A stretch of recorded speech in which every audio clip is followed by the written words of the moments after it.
Olá, começa agora mais uma edição do Correspondente Local, o telejornal laboratorial da Universidade Estadual de Ponta Grossa.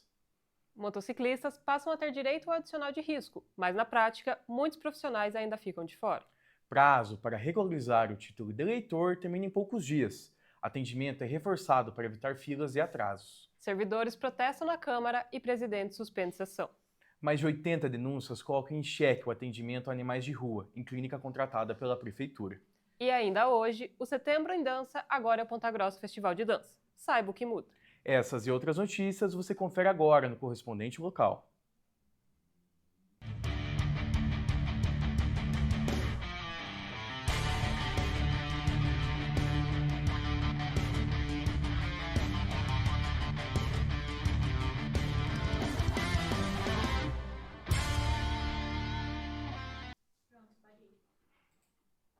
O presidente da Câmara Municipal de Ponta Grossa, o vereador Júlio Killer, suspendeu a sessão ordinária na Câmara nesta segunda-feira, após protestos dos servidores da Prefeitura que gostariam de utilizar o espaço do Tribuna Livre. Os servidores reivindicam reajuste salarial de 8% e aumento de R$ 150 no Vale Alimentação. Denúncias levantam questionamentos sobre o atendimento a animais de rua, em Ponta Grossa. Uma clínica contratada pela Prefeitura está no centro das investigações. Mais de 80 denúncias contra o Centro de Referência para Animais em Risco, o CRAR, operado pela empresa Clinicão, contratada pela Prefeitura de Ponta Grossa, foram registradas, segundo o Conselho Municipal de Proteção e Defesa dos Animais. Um dos casos é a do cão Vanderlei, um animal comunitário do bairro Contorno, atropelado no dia 18 de fevereiro. Uma moradora pediu atendimento à clínica, mas o resgate só aconteceu dias depois. O caso chegou até a protetora de animais Franciele Rodrigues, por meio de contatos no bairro. E ele foi para a Clinicão, a pedido dessa moça que cuida dele. A filha dela entrou em contato comigo, e assim, a gente conversando, ela acabou me contando sobre o Vanderlei, né? Que tinha ido para lá. E como a gente já sabia do histórico da Clinicão, eu mandei mensagem para ela, falei, fale para, né, que é a mãe dela no caso, pergunte sobre ele, tenha notícias, pergunte como é que ele tá, que tipo de cirurgia que ele fez. A protetora acompanhou o caso durante todo o processo. Devolveram ele numa quinta-feira, 1h da manhã, abaixo de chuva, né, no outro dia eu fui buscar. Né, a gente chegou lá, ele estava febril, com os pontos todos abertos, infeccionado, com pus vazando, extremamente magro, um mau cheiro. O animal foi levado a outra clínica. A médica veterinária, Bárbara Graciela, relata as condições que ele chegou. E visivelmente com dor, com desconforto, com a patinha erguidinha, sem apoiar, né?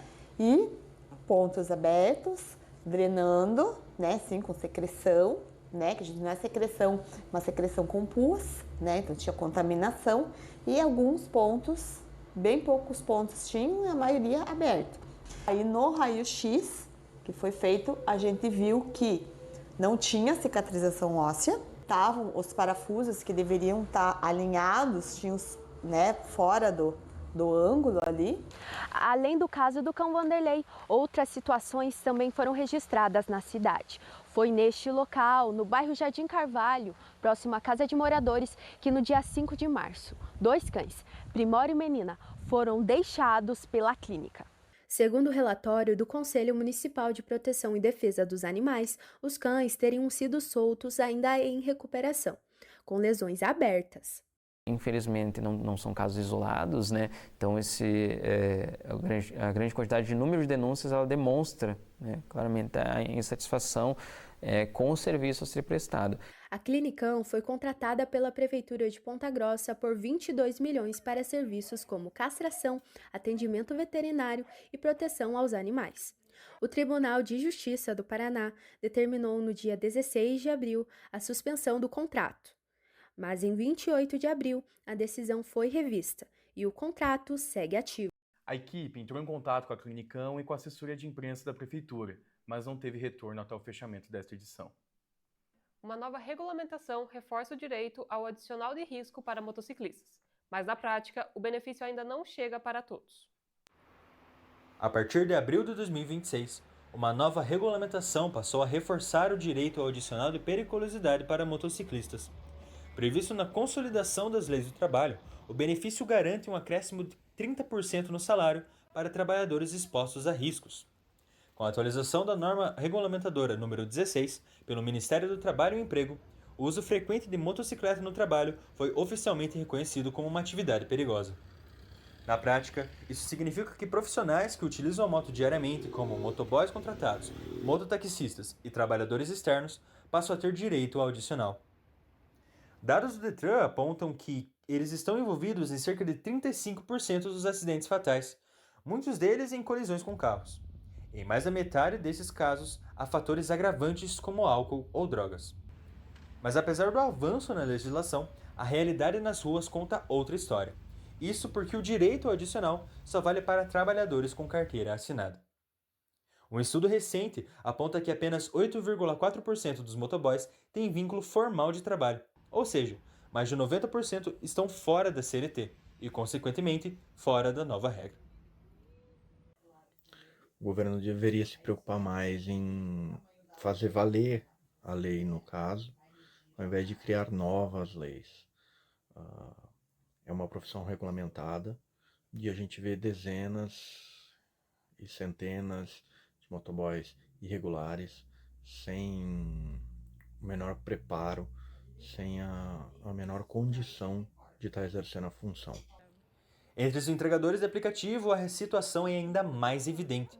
Muitos até possuem carteira assinada, mas em outro emprego. Cerca de 48% trabalham com entregas como uma renda complementar, mantendo a informalidade na atividade principal sobre as duas rodas. Enquanto isso, os riscos seguem altos. Uma pesquisa com motoboys no sul do país revela que quase 40% já sofreram acidentes. Mais da metade conhece alguém que precisou se afastar do trabalho por conta disso. Em nível nacional, a taxa de mortes envolvendo motociclistas cresceu 12,5% nos últimos anos. Então, ao longo desses 15 anos aí, eu tive diversos atendimentos. Não sei até precisar assim, a quantia exata, mas eu creio que foram mais de 20 atendimentos só com motociclistas. E na grande maioria foram casos mais leves, mas uma porcentagem bem significativa foi com danos permanentes, alguns até evoluíram para óbito no local. O cenário atual é de contradição. Uma legislação que reconhece o perigo, mas não abrange a maioria que está nele.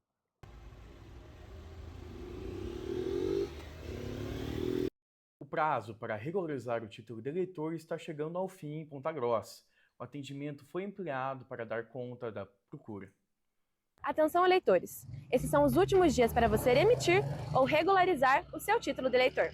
Até dia 6 de maio, na quarta-feira, aqui no Fórum Eleitoral. Ponta Grossa conta com mais de 255 mil eleitores, que agora, no prazo final, estão se acumulando em filas para resolver a situação. Entre os serviços disponíveis estão emissão, revisão de dados cadastrais, transferência de domicílio eleitoral e regularização do título cancelado. A quitação eleitoral, ela garante que o cidadão tem uma série de direitos. Por exemplo, sem a quitação eleitoral, ela não pode fazer concurso público, ela não vai conseguir regularizar seu CPF, não vai conseguir fazer o passaporte e, principalmente, não vai poder votar nas próximas eleições.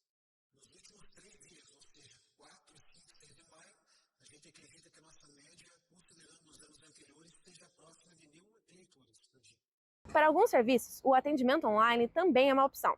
Se você quer evitar deslocamento, procure pelo site Portal do Tribunal Regional Eleitoral do Paraná e verificar se o serviço que você procura contém lá.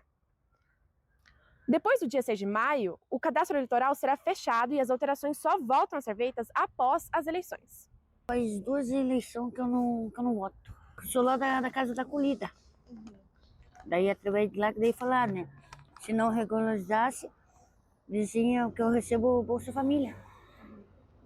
Daí, senão eu ia perder.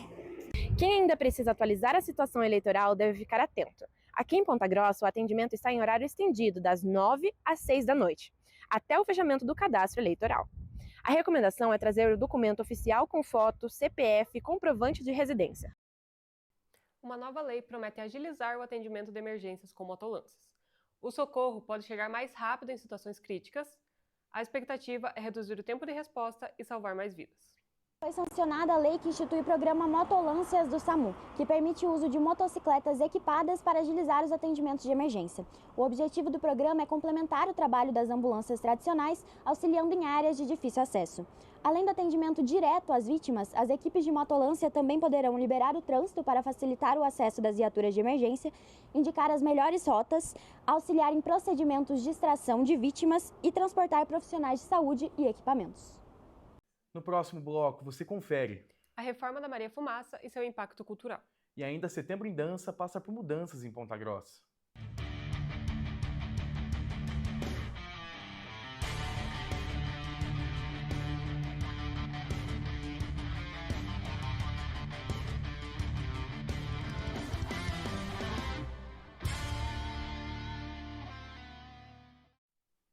A Maria Fumaça está passando por reformas. A iniciativa busca valorizar a memória ferroviária da região e atrair visitantes. A Maria Fumaça 250, um dos símbolos históricos de Ponta Grossa, está em reforma após 6 anos. A última intervenção ocorreu quando militares do 13º Batalhão da Infrataria Blindado, junto com servidores municipais, atuaram durante 45 dias para a revitalização do equipamento. A locomotiva pertencia ao Departamento Nacional de Infraestrutura de Transportes, o DNIT, órgão do governo federal. Com o repasse oficial ao município, o bem foi cedido ao SESC, que agora conduz os trâmites para a restauração e realocação. A instalação dos trilhos finalizou no dia 25 de março. A reforma da Maria Fumaça está sem data prevista para iniciar. Um projeto de dança do EPG tem transformado a rotina dos participantes em Ponta Grossa. Além da expressão artística, a iniciativa promove inclusão e desenvolvimento pessoal. No pavilhão didático de Educação Física, no Bloco G do Campus Uvaranas da Universidade Estadual de Ponta Grossa, acontece o projeto Dança UEPG, que tem o objetivo de incentivar a atividade física para a comunidade. As modalidades incluem danças urbanas, dança do ventre, K-pop, balé infantil, jump e funcional. Os encontros ocorrem às terças e quintas, às 17 horas, e as inscrições são realizadas por meio de formulário online disponível no perfil @danca_UEPG. As turmas já iniciaram neste ano e ainda restam vagas disponíveis. O famoso Setembro em Dança passa por mudanças na edição de 2026. Acompanhe quais são elas com o nosso repórter Pedro Moro. O nome mudou, mas o ritmo continua o mesmo. O que antes conhecíamos como Setembro em Dança, hoje é o Festival em Dança. Mas não é só o nome que mudou, o local e a estrutura também. O que estava acontecendo? Após o Festival de Joinville, normalmente as companhias de dança elas acabam não saindo mais para viajar, porque acabam esgotando todos os seus recursos e todas as suas expectativas em Joinville. Então a gente está trazendo para ser antes de Joinville, é o nosso primeiro ano, uma tentativa de trazer mais pessoas de fora do Brasil todo, para vir participar do nosso festival aqui em Ponta Grossa. Nunca teve um local específico para ser o Setembro em Dança. A gente já chegou a fazer no estacionamento da biblioteca, no Parque Ambiental, no Jamal, no Ópera. Esse ano nós não temos o Ópera. A intenção era fazer no Ópera, então a gente levou para o Centro de Eventos, que é um espaço também bem significativo na cidade e que vai comportar o evento tranquilamente. O evento contará com estilos como balé, contemporâneo, urbano, estilo livre e jazz.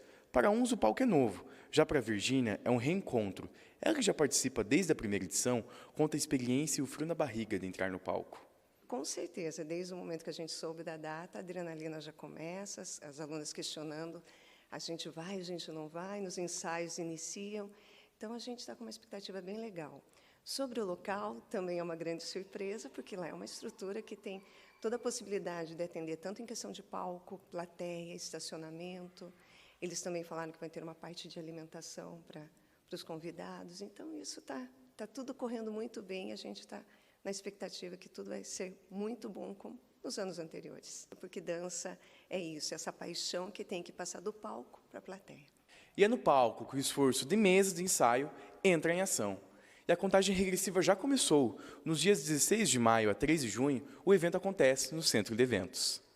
Uma horta comunitária tem reunido moradores em torno da produção de alimentos. A iniciativa incentiva a sustentabilidade, o consumo consciente, o trabalho coletivo.